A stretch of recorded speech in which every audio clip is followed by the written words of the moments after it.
with the prep work out of the way, Al Sobotka invited some special Red Wings guests to sample his grill master work. Red Wings alumnus Kirk Maltby, our own Carley Johnston, and me, Ken Kal, radio play-by-play voice of the Wings, joined in to chat about the history of this storied tradition. Welcome to Al's BBQ, presented by Kroger and Budweiser. How long have you been grilling for? Like, tell us about the grill you've got here with the Wings wheel grill. I mean, that's amazing. What started all of this?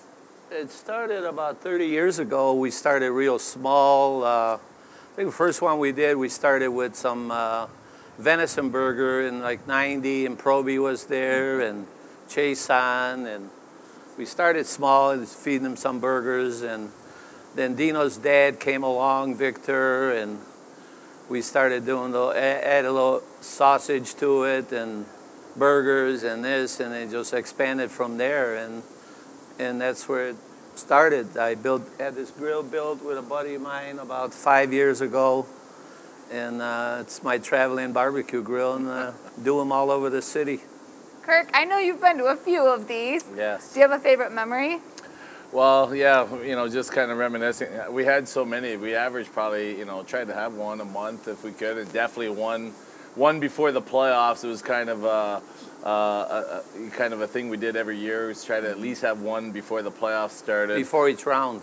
Yeah. Well, was it each round? Yeah. Okay, yeah. So, and it seemed to work some years, most years, but, the one we were talking about earlier was just where Scotty Bowman was the coach. We're at the Joe, obviously, and we're skating around doing practice, and all of a sudden you can start smelling the smoke, the barbecue, and Scotty's old school, so I don't know. It's not that he didn't appreciate it, but he didn't appreciate how it was distracting us doing our drills. So he put up, we were drilling, and he put up with it for probably a good, maybe 15, 20, 30 minutes, but then it was like, enough's enough. We skated maybe for 5 more minutes, got some conditioning in, and then, go fill up on Al's BBQ, which, trust me, Scotty was probably the first one there. So yes, he was. Always the first one. They want to know, what's this, who paid for it, what's it taste like, what's on it. Yeah. He'd ask me about 10 questions, and he'd say, okay, I'll have that one. Yeah. He's throwing bows to get to the front of the line. Yeah. Ken, how about you? I know you've been to pretty much every AL-BBQ. Yeah, you know what? I remember the day with all the smoke because I was in my office at the Joe, and I had to take something down to Pam in the mailroom, and I saw this smoke, and I'm like, holy cow, there's a fire going on in here. And, then I ran into Al, and Al was just cooking, for the players. But I guess one of the things I've always wondered, I know you guys can eat a lot. I mean, you always like food, but who were some of the big eaters, Al? Like, who were some of the players that would get there first and would really love the barbecue? Well, in the early 90s, when Murph came in, Murph used to run. He'd be first one off the ice and first one at the line to eat. He was always the first one. Even if we had him upstairs on the river, back then we even had a few Bud Lights or whatever it was. And that was 97 and 90, when Murph came in. 98, Murph had competition. Jamie McCowan, him, Jamie were side by side. Who would run up first? I beat you today. I beat you. Yeah, the best thing about Al's BBQ, I think everybody ate more at Al's than they normally would. So, but the other thing was he had so much food, but everybody always was taking stuff home, like ribs, burgers, sausages, chicken, whatever. So even if you weren't even that hungry and you got your filling, you still got a good little portion to go home with. So it was good all the way around. We always had carry-out boxes. Oh yeah. Leftovers are just as good. Yeah, better.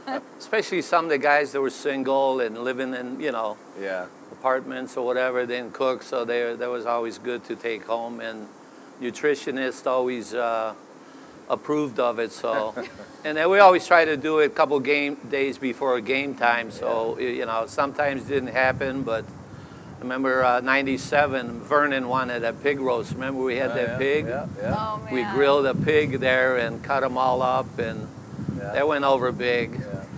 What about some of the sweets, Al? I understand Thomas Holmstrom really liked the barbecue. Thomas Holmstrom drove me nuts, especially when he was retiring and we had this big barbecue at his house. He'd call me at midnight and he's had a few wines in him and he's rattling on and on. I want to have a goat. I want to have, what do you want? So we settled on a 140-pound pig I roasted in his cul-de-sac where he lived. We had over 250 people there. Oh my gosh. It was huge, so we did it. Then he said, I want to make sure he's got an apple in its mouth. Okay, so we got an apple. You know, I mean, it was a party. It was a beautiful day. We were out there till like 4 a.m.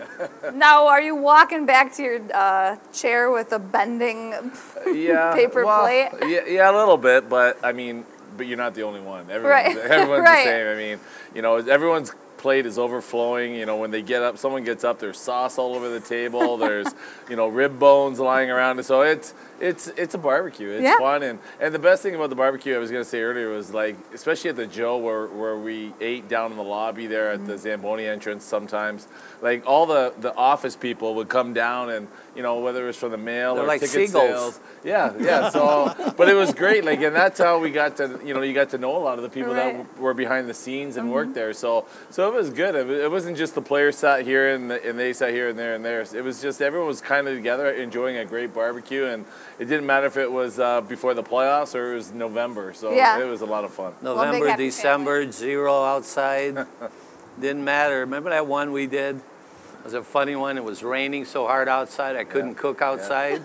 And I took an 8-foot table. I put those huge fans on top of it and brought the grill inside and was sucking all the smoke outside. Yeah. That was like early 2000s or so.